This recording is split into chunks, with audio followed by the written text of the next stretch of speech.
If your marketing's not working, it's only one of two reasons. It's incomplete or it's misaligned. You are either missing pieces, because there are multiple pieces, or you have all the pieces, but they don't match. Welcome to the Social Media Takeaway. I'm your host, Louise McDonnell, and this is the show for business people who want to know how to use social media more effectively to drive leads and sales for their business.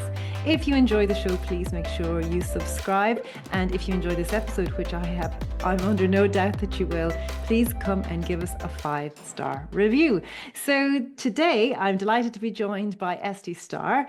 Estie is an award-winning strategist, and she has built a multi-7-figure business without spending a dime on advertising, while also raising 5 kids. And not only that, but she has helped hundreds of her clients to do exactly the same. Estie, you're very welcome to the show. Thank you. I'm so excited to be here. For anyone listening in that has a business idea that they really want to do something with it, apart from reaching out to you, what are the steps they should be thinking about in their head to really see if this is something that they can make money on if they don't have a lot of money to start out? For sure. Okay, so let's make it really simple. I use an acronym for money. Okay, so we turn ideas into money by doing money. There's 5 steps, but we do them backwards. Okay, so we'll start with the why. So it's like Yenim, but money makes it's more memorable. So the why is your uniqueness. See what I did there? I was so cute. It starts with the why, but it's really you. And this is that you're bringing something unique to the market. There's something different. Even my kid who's standing at the corner selling brownies, there's no one else at that corner selling brownies. If there was, and they were the same brownies, and there weren't that many people, you wouldn't really have something. And so I need you to bring something to the market, and it could just be your location. It could be something unique in your offering. It could be unique in the results, but there's got to be something that makes this different than whatever else it is. So for a service-based professional, it's them, they're delivering the service, so they are part of the uniqueness. They definitely are. Their energy, their life experience. And when we take businesses, so I work with businesses in 3 stages: launch, grow, scale, right? So 0 to 1, how do you turn this idea into money? Level 2, how do you make it a 100K business, right? Because to me, 100K is the new minimum wage anywhere you are. And then 3, now how do we start scaling it, right? So it's your 100K years, months, days. When we're starting to scale from dabbling to like proper business owner, that's where we start to look at, how do we really take the uniqueness that is you into making this something that goes beyond just your small circles? But that you don't need that to start. Many people mistake growth and scale strategies for launch strategies. They try to launch with a scale strategy. They throw all this money at it and it doesn't work because that's a scale strategy. You're not a startup. You're just starting it up. You're bootstrapped. I always say to people, you're at the beginning, when you don't have money to invest, you're hustling. You have to put the time in. If you don't have the money, you have to put the time, but you have to put something into it. You have to put something into it. And by the way, money is not a replacement for intelligence. You can throw a lot of money at something unintelligently and it will not work. And you can put a little bit of intelligence on it and it will. I'm not going to disagree with the hustle, but I also am going to disagree. You do need to give it time and energy. But I think some people, when they hear hustle, they think they've got to go, push, go. You've got to give it time, attention, energy, intelligence. You can do it measured and strategic. Very good. So number 1 is your uniqueness, the why. Yeah. Next is E, right? So we're going in money backwards. And this is our exchange of value. I've got to have something that I'm going to trade, right? All business is an exchange of value for value. That's it. It isn't anything else. You need to have something that you will trade others for the thing you want, which is money. So you just need this exchange of value. What is it that you're going to give that someone's going to want to give you money for? And you got to make sure it's profitable, meaning it needs to cost you less per unit than you will sell it for. And this is a mistake a lot of first-time business owners make. This is where you can get a bad business idea, right? Some people are only profitable at a certain minimum. That's a problem. If you're only profitable at a certain level, you need to make sure you've got budget to get to that level. And that's not a good way to bootstrap a business. Be profitable from ground zero. That's your E, exchange of value. Then you have N. This is negotiation. This is what then becomes the sales engine of your business. But at this point, again, starting up, all negotiation is a reason for someone to say yes. Why should they say yes to this? Why should they say yes now? If you have that reason and you can express it, that's it. It's not about convincing people. It's not about being that, like, so many people hate sales because they think it's lying. It's not about lie. No. There's got to be a reason for the person to say yes to exchange value with you. Obviously, you have your ideal customer, and then you need to know their pain, their problem, how that manifests in their lives, their daily pain, their emotional pain. You need to know all that so that you can convince them that you understand them and you can help them. But there's two sides of that. They also need to know and trust you. So just because you can say, I've got that solution, they have to still decide that they want to work with you. So now we've done the Y, the E, the N. O is operations. This is your systems and processes as you scale. And in the beginning, so these 5 steps is not just how any idea turns into money. These are the 5 foundational elements of every profitable business. Earning $100, $1,000, 100,000, 100 million, doesn't matter. They just become more sophisticated in these buckets. So as a business scales, this is where all your staffing, processes, operations, technology, this is where that lives. When you are starting out, you don't need any of it. You don't need you to have fancy tech and all these systems. Everyone's like, I got this CRM and I got this thing, and stop it. All you need is a plan for how you're going to deliver your product or service and how you're going to track all the important information, which is people, money, and inventory. If you're a service business, your time is your inventory. That's it. That's all I need you to do. All right. Give our students a curated Excel spreadsheet. That's all I need. Track your money, track your time or your inventory, which is the same thing, and your people. Done. And have a method for delivery. That's operations. Once you have all that, now you're ready to do marketing.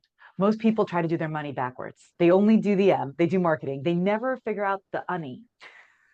And they go out there and they're like, the marketing work. You have no foundation. In all our marketing programs, they're 3-pronged. They're branding, marketing, sales. And in marketing, we develop the offer and the pricing strategy. You need all of it. And you need it aligned.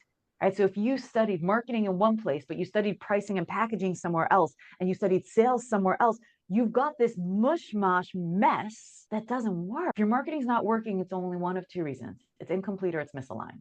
You are either missing pieces, because there are multiple pieces, or you have all the pieces, but they don't match. And I think I will say that as well. I say people say the marketing isn't working or the ad isn't working. You're going, no, there's nothing wrong with the ad. It's everything else that's not working. And I always have this conversation in my own group coaching programs where I say the difference between what people want and what we believe they need. So sometimes as experts, people tend to tell their ideal customer what they need, and people don't buy what they need. They buy what they want. What do you think of that, Estie? I have a nursery rhyme about that. This is the nursery rhyme. I made it up. This is the master marketing principle. Sell them what they want, give them what they need, and they will buy again and tell their friends. It's so true. Okay, that's brilliant advice, those 5 steps. So for somebody who has a great idea with no funding, no audience, and no connections, they should start with looking and... They should sit down and map out those 5 things. What is unique about what are they going to trade? And I would say if you're starting out, start with the minimum unit. Yeah. Meaning everyone's trying to start too big, right? Because they watch all these things and they read all these things. They're like, oh, I need this and I'm going to do a program and a package. And stop it. Why don't you see if you can get someone, especially if you're a service provider, if you're a coach or a guide of any sort, just do 1 session. Yeah. Can you get someone to pay you 30, 50, 100, 150, again, depending on your level of expertise and experience, to help them 1 time? Get someone to pay you 1 time. Now we have proof of concept. There is a human who will pay for this. And start with your inner circle. Don't start with strangers. They don't know you. Start with your inner circle. Who do you know in your world that you might be able to help? Oh, I wouldn't charge those people. Why not? If those people won't pay you, why should anyone else ever pay you? If the people who already know you, love you, trust you, wouldn't pay you, why should a stranger pay you money? Yeah. I don't need you. Again, this is your first sale, your second sale. Once you've made a few sales, guess what? Now you have money. Now you have some money. You have a proof of concept and some money to start investing in learning more, in growing more. Figure out what you're selling, make it your minimum viable, figure out a reason someone should say yes, figure out how you're going to deliver it.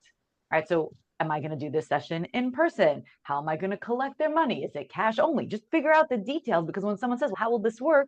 You need to know how it will work. So I don't need you to sit in what I call the white tower forever, which is the other place people get stuck, forever planning, forever strategizing, more education, more training, more programs, more lessons. You don't need more lessons. You don't need more to make your first sale. I have given you everything you need on this podcast. And see, I always say to people as well, for the people who are stuck in the towers, because there are many of them, and I will say, you know what, it's okay to start, and it's okay to think maybe this time next year I won't be doing exactly what I've started with, but if I don't start, I'm never going to know. Correct. And if you don't start, you might not know that you don't like it. But there are some other pieces of this puzzle, but it's not complicated to just start, and you overcomplicate it. Now, when you're ready to start making it a real thing, now we have a whole other layer to add on, right? You can start any business with no money, but you don't grow a business with no money. And I think that's another misconception, right?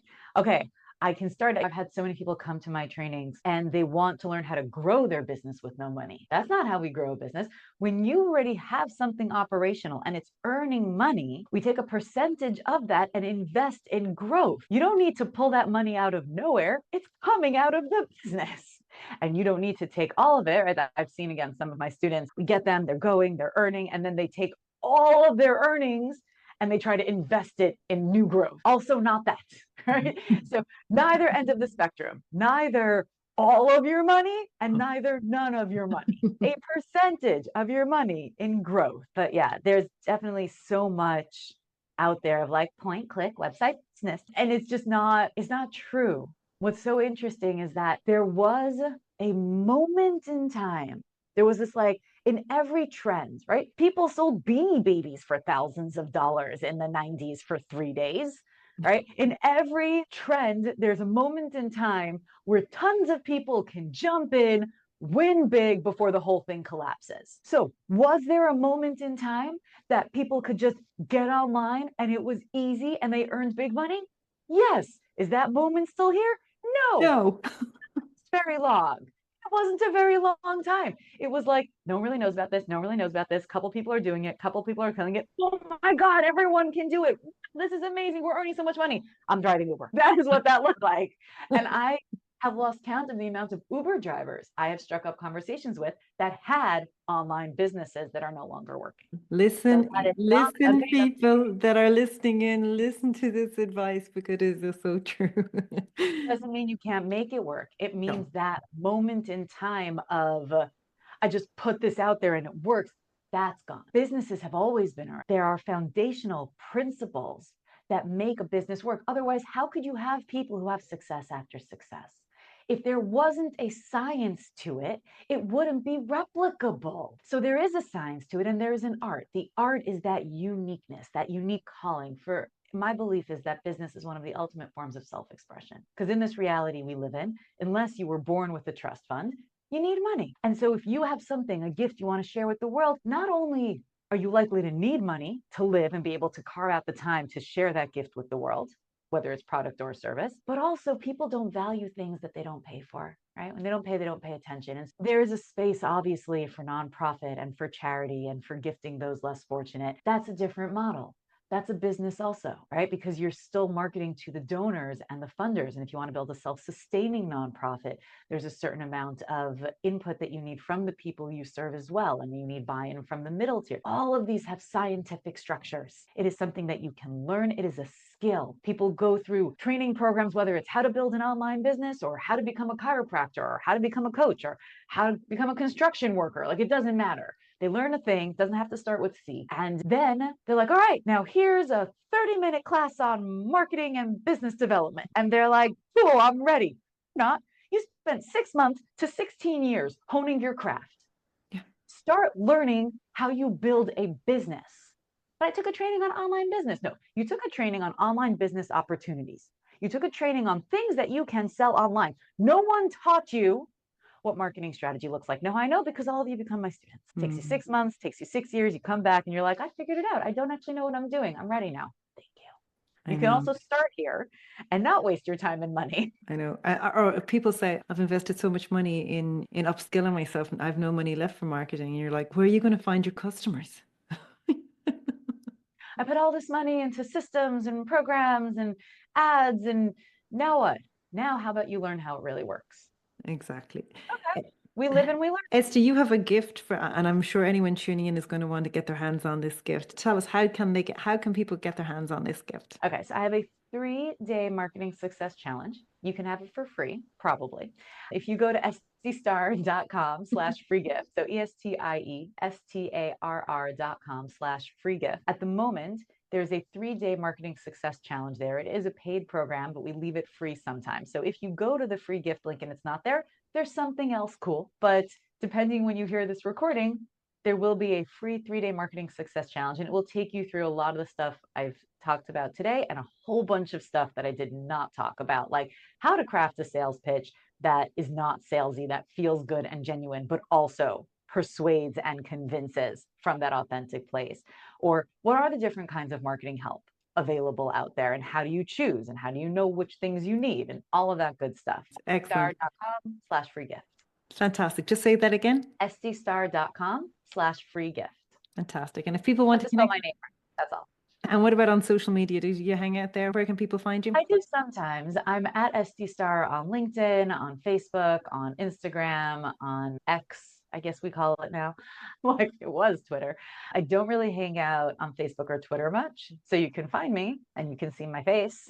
It's there. Instagram and LinkedIn are my main platforms that we check out. Estie, you have been an amazing guest. I have thoroughly enjoyed this conversation. Thank you so much for coming on and sharing all your advice so freely. Thank you so much for having me. It's been a pleasure. Oh, thank you. That's it, everyone. That's another episode of the Social Media Takeaway. If you have some feedback, make sure that you tag us on social media. You'll find me under Sell on Social M, or on LinkedIn, you'll find me under Louise McDonald. I'd love to hear your feedback and what you thought about the show. Make sure you hit that subscribe button so that you don't miss out on any future episodes. And if you know anyone who may be interested, be sure to share the show with them too. Thanks, everyone.